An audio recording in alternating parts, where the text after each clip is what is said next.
ഡൽഹി മർക്കസുമായി ബന്ധപ്പെട്ട് നിരവധി വാർത്തകളാണ് ഇപ്പോൾ സോഷ്യൽ മീഡിയയിലൂടെ കടന്നു വന്നുകൊണ്ടിരിക്കുന്നത്.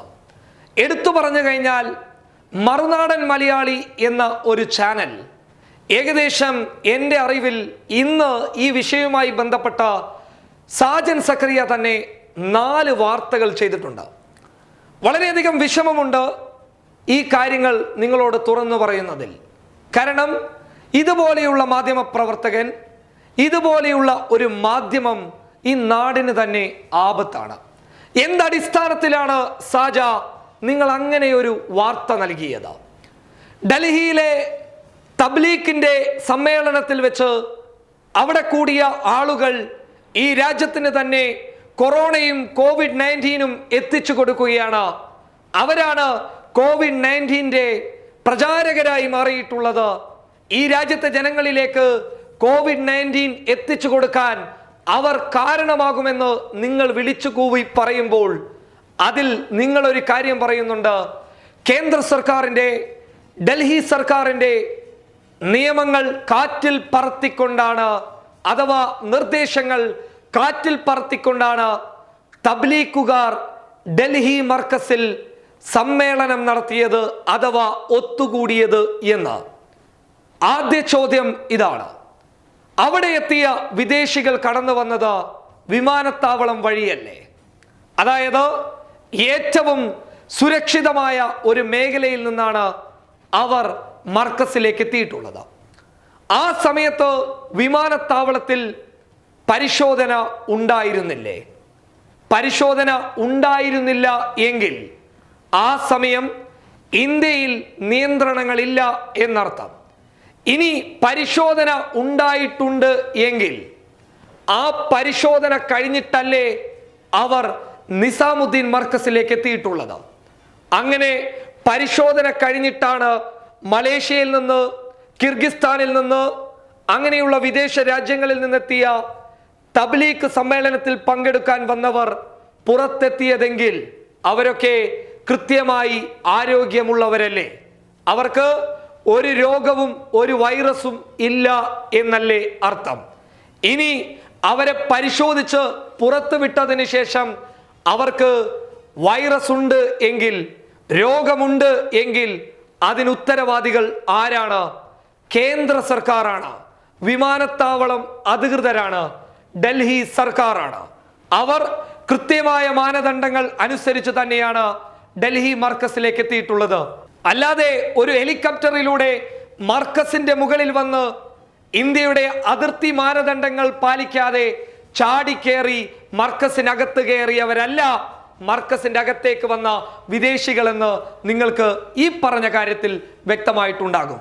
അതായത് രാജ്യത്ത് ഒരു നിയന്ത്രണങ്ങളും ഇല്ലാത്ത സമയത്താണ് അവർ മർക്കസിലേക്ക് കൃത്യമായി എത്തുന്നത്. അടുത്ത കാര്യം, മർക്കസിൽ 10,000 കൂടിയോ? 1000 മർക്കസിന്റെ അകത്തുണ്ടായോ? എന്താണ് ഇതിന്റെ സത്യാവസ്ഥ? എടാ സാജ, വളരെ വ്യക്തമാക്കി ഞങ്ങൾ തന്നെ പറഞ്ഞു തരാം. മർക്കസിന്റെ അകത്ത് ആളുകൾ ഉണ്ടായിരുന്നോ എന്ന് ചോദിച്ചു കഴിഞ്ഞാൽ ഉണ്ടായിരുന്നു. അതൊരിക്കലും ഇന്ത്യയിൽ നിയന്ത്രണങ്ങൾ പാലിക്കാത്ത രീതിയിലല്ലായിരുന്നു. മറിച്ച് ഈ വിദേശത്ത് നിന്ന് വന്ന ആളുകൾക്ക് തിരിച്ചു പോകാൻ പറ്റാത്ത സാഹചര്യമുണ്ടായി. 21-ാം തീയതി ജനതാ കർഫ്യൂ പ്രഖ്യാപിച്ചു. ആ സമയം അവർക്ക് പുറത്തേക്ക് പോകാൻ പറ്റിയില്ല. അവരുടെ യാത്രാ സൗകര്യങ്ങൾ ഏർപ്പെടുത്തി അവർക്ക് അവരുടെ രാജ്യങ്ങളിലേക്ക് പോകാൻ സാധിച്ചില്ല. ആ സമയം തന്നെ മർക്കസ് അധികൃതർ നേരിട്ട് ആരോഗ്യ വകുപ്പിന് ഈ വിവരങ്ങൾ അറിയിച്ചു കൊടുത്തു. നേരിട്ട് പോലീസിന് ഈ വിവരങ്ങൾ അറിയിച്ചു കൊടുത്തു. നേരിട്ട് മറ്റുള്ളവർക്ക് ഈ വിവരങ്ങൾ അറിയിച്ചു കൊടുക്കാൻ അവർ തയ്യാറായി.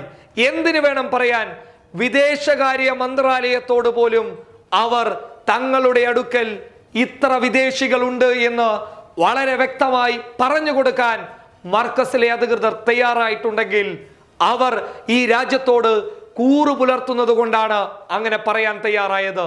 അങ്ങനെ പറഞ്ഞിട്ടില്ല എന്ന് നിങ്ങൾക്ക് തെളിയിച്ചു തരാൻ പറ്റുന്നുണ്ടെങ്കിൽ ഞാൻ വെല്ലുവിളിക്കുകയാണ്. വ്യക്തമായിട്ടുള്ള റിപ്പോർട്ടിന്റെ അടിസ്ഥാനത്തിൽ തന്നെയാണ് ഞങ്ങൾ ഈ കാര്യം പറയുന്നുള്ളത്. ഇനി മറ്റൊരു കാര്യം പറയാം. ജനതാ കർഫ്യൂ പ്രഖ്യാപിച്ച 21-ാം തീയതി ലോക്ക്ഡൗൺ പ്രഖ്യാപിച്ച 24-ാം തീയതി. ഈ 2 തീയതികളിൽ ആരെങ്കിലും മർക്കസിലേക്ക് വന്നിട്ടുണ്ടോ? അഥവാ ഇങ്ങനെയുള്ള ഒരു പ്രഖ്യാപനം നടന്നതിന് ശേഷം മർക്കസിൽ സമ്മേളനം നടന്നിട്ടുണ്ടോ എന്ന് ചോദിച്ചു കഴിഞ്ഞാൽ ഒരു ചുക്കും മർക്കസിൽ നടന്നിട്ടില്ല.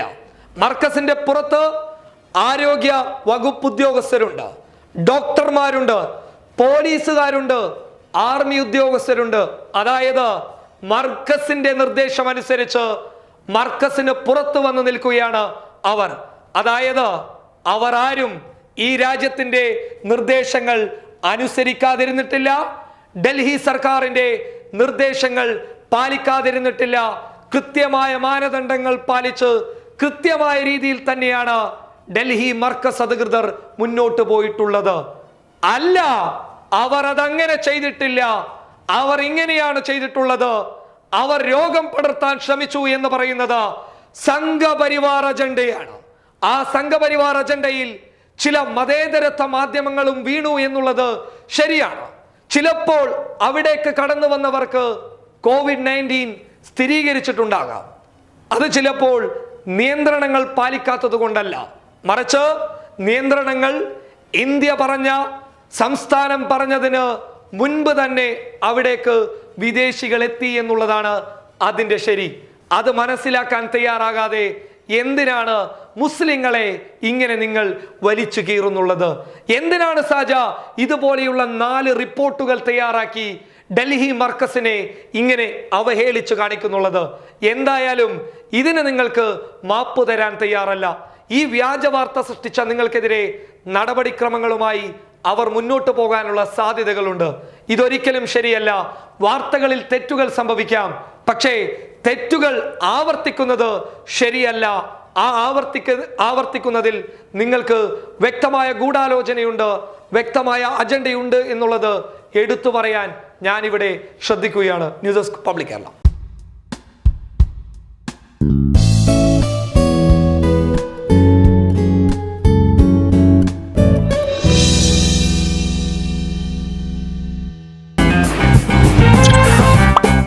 Time.